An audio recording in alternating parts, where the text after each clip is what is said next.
So you don't really know why the British Prime Minister Keir Starmer might have to resign, but you don't want to look like a thicky dum-dum in front of all your mates. Here's a quick rundown before you employ a Kyle's close friend as well. Basically, for the last 24 hours, 10 Downing Street has looked like the engine room in James Cameron's Titanic, despite the fact that Starmer's ship hit the fucking iceberg 12 months ago when he appointed Captain Underpants Peter Mandelson to be the UK ambassador to the United States. An appointment that turned out to be a fucking terrible idea, because when the Epstein files were released last week, it showed that Put Some Fucking Clothes on Peter had maintained a very close relationship with Jeffrey Epstein after he was convicted for being a in 2008. Something Keir Starmer said he didn't really know about when he appointed him. But then it turned out he did. So Keir then had to change his story to say you're poking out the bottom Peter had lied about the extent to which he was friends with Jeffrey Epstein after 2008. I didn't know there was an acceptable level of closeness you could have with a either. There isn't, obviously. So Keir was sent straight back to the political ICU to fight for his life, / come up with a better excuse. Which turned out to be that his chief of staff and totally not evil-looking shadow lurker Morgan McSweeney was the brains behind appointing the Y frontman Peter Mandelson to be the American ambassador,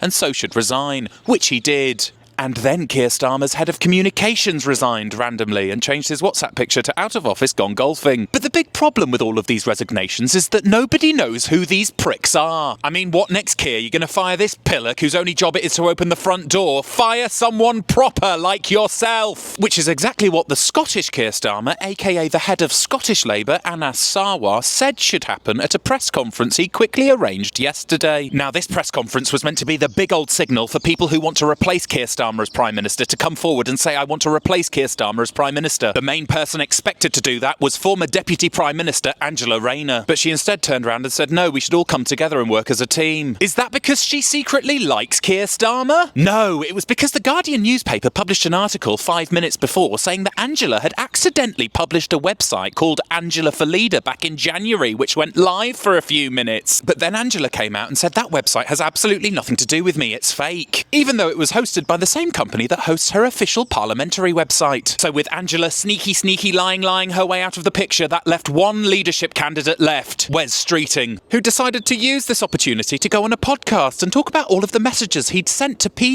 pal Peter Mandelson over the last 6 months because he had nothing to hide. Look, Wes, there's dozens and dozens. I'm very happy but there are dozens and dozens of messages. So basically, the incompetence of Keir Starmer's potential replacements is at the moment greater than the incompetence of Keir Starmer himself. So Keir's just about clinging on to the big wooden door. But it's only a matter of time before Rose starts hacking at his head with her heel and casts him off into the Atlantic. Because no matter how many people Starmer sacks, he's never going to get around the fact that he chose to ignore all of the evidence of the horrific abuse that women, girls and children endured at the hands of Epstein because he thought Peter Mandelson would be a good ambassador.